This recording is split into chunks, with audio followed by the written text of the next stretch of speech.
crazier than him and more fearless. Stupid bats, you're ruining date night! Welcome to MsMojo, and today we're counting down our picks for the movies that let their star-studded ensembles shine, and the ones that couldn't match their cast's combined talents. I'm obviously familiar with you all as well.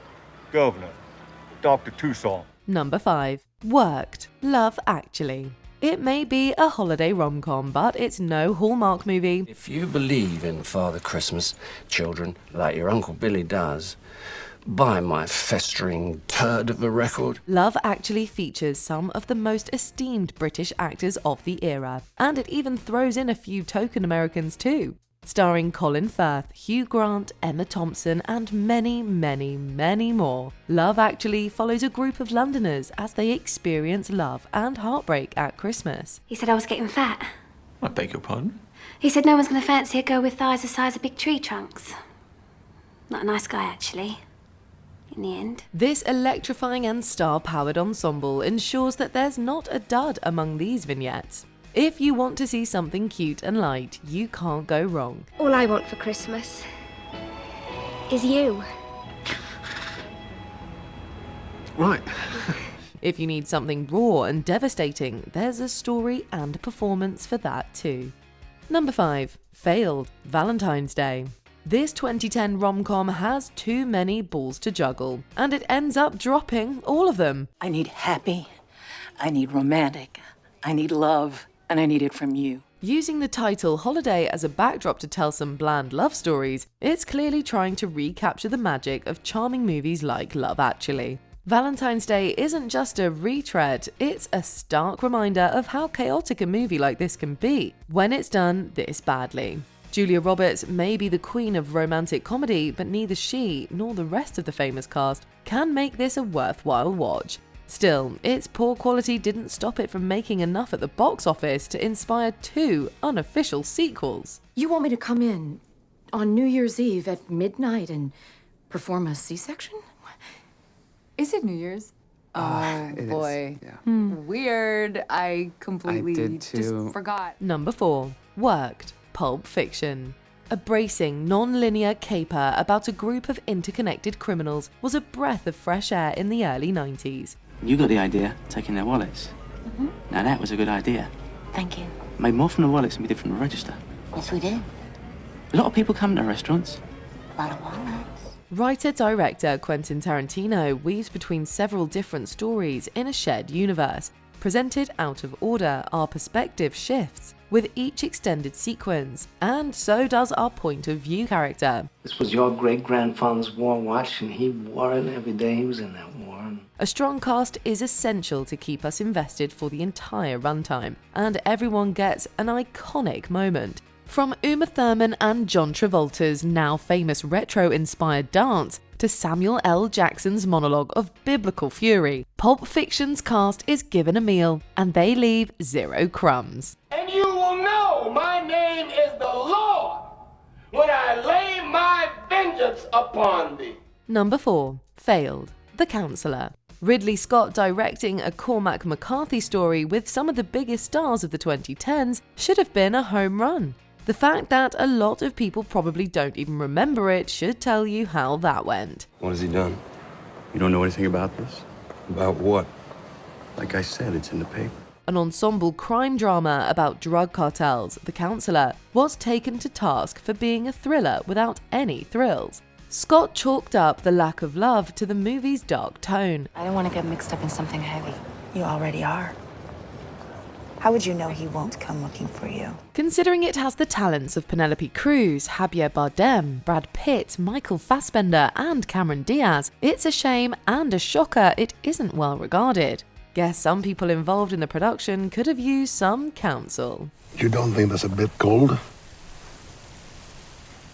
I think truth has no temperature. Number 3. Worked. The Lord of the Rings. The Fellowship of the Ring. Before you came along, we Bagginses were very well thought of. Indeed. Never had any adventures or did anything unexpected. If you're referring to the incident with the dragon, I was barely involved. While all 3 movies are successful, the very first installment of Peter Jackson's first Tolkien trilogy has the biggest hurdle to clear. It has to make sure we become familiar with each and every one of its key characters, and there are a lot of them. You have my sword. And you have my bow. And my axe. With over a dozen principal characters, The Fellowship of the Ring is written and performed with so much specificity that it's hard to get lost. Despite the sprawling narrative, we come to understand the personality differences between the hobbits, the elves, and all the other Middle-earth denizens, with minimal confusion. What about breakfast? You've already had it. We've had one, yes. What about second breakfast? Don't think he knows about second breakfast, Pip. The exceptional ensemble having chemistry to rule them all certainly doesn't hurt either. Number 3. Failed. All the King's Men. In the mid-2000s, it seemed like you couldn't go wrong with a cast that included Sean Penn, Kate Winslet, and Jude Law. Even Mark Ruffalo, Anthony Hopkins, and The Sopranos star James Gandolfini got in on the action. Mr. Stark, you could run for mayor of Mason City, and you could win without climbing out of bed in the morning. You just put the word out. All the King's Men was a remake of a movie that had already won the Best Picture Oscar in 1950. There was an awards pedigree built into this thing from the jump. So how did it manage to bomb and then disappear from the greater culture completely? Don't ruin it. What? Don't ruin this? Or that fine, beautiful time we all had here once? No one wanted a bite of this Oscar bait. The few people who did come to see it actually hated it. Well, if you're clear on that and finish with your drink, I'd appreciate it if you just get the heck out of my house. It remains a largely forgotten disaster, thanks to its slow pace and overly complex storytelling. Number 2. Worked. Knives Out. A mystery writer dies under mysterious circumstances, and his spoiled relatives have their hands out for their inheritance. Inspired by classic whodunit, the first Benoit Blanc mystery is old-fashioned in all the best ways. A little bird has told me, how shall I put this delicately? You have a regurgitative reaction to Miss Truden. Elite actors in their prime and fresh-faced newcomers share the screen here. The great thing about Knives Out is how horrible everyone gets to be. That's none of your business. You stay out of my marriage. I know my daughter, and she would want to know. No matter how much these murder suspects try to hide their true nature from Blanc, it all comes out as the detective puts the screws to them. It's great fun to watch everyone sink their teeth into the script that's as fun, stylish, and truly suspenseful as this one. A twisted web. And we are not finished untangling it, not yet. Number 2. Failed. Suicide Squad. This DC offering boasted an incredible cast, with an ensemble that included Oscar winners Viola Davis, Jared Leto, and Will Smith. It's hard to say what went wrong here. Now you know what you're buying. Let me tell you the price. First, I want out of here. Was it that weird press cycle about Jared Leto's method acting, only for most of his performance to end up cut from the film? Was it the story, which was just too muddled to come together? Outside of a few memes, Suicide Squad was poised to be a major event. Sorry. The voices. I'm kidding. Jeez. That's not what they really said. It made money, but the reviews were pretty devastating. Even more surprising than its failure is that it received a 2021 sequel that garnered much better reviews. I cherish peace with all my heart. I don't care how many men, women, and children I need to kill to get it. I thought you were the crazy one.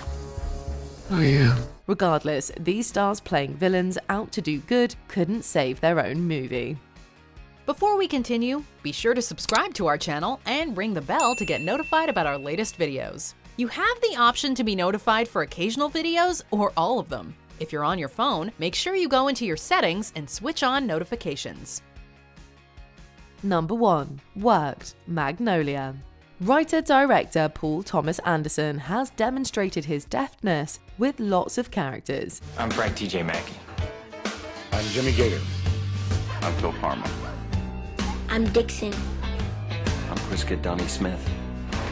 I'm Linda Partridge. In Magnolia, we follow multiple characters across Los Angeles, with themes touching upon reconciliation and trying to find one's purpose in life. the movie makes some big swings and has its actors volleying back and forth between comedy and drama seemingly, with little notice. Take it on head first with the skills that I will teach you at work and say no! No! You will not control me! No! Tom Cruise scored an Oscar nomination for Magnolia, but it's chock full of performances that could have easily shared that honor. From Julianne Moore to John C. Reilly, William H. Macy to Philip Seymour Hoffman, there's no one here bringing down the curve. I can't hold out of this any longer. I'll get another pain pill, another morphine pill. It's a movie full of actors doing some career best work. Number 1 failed, Cats. What's your name?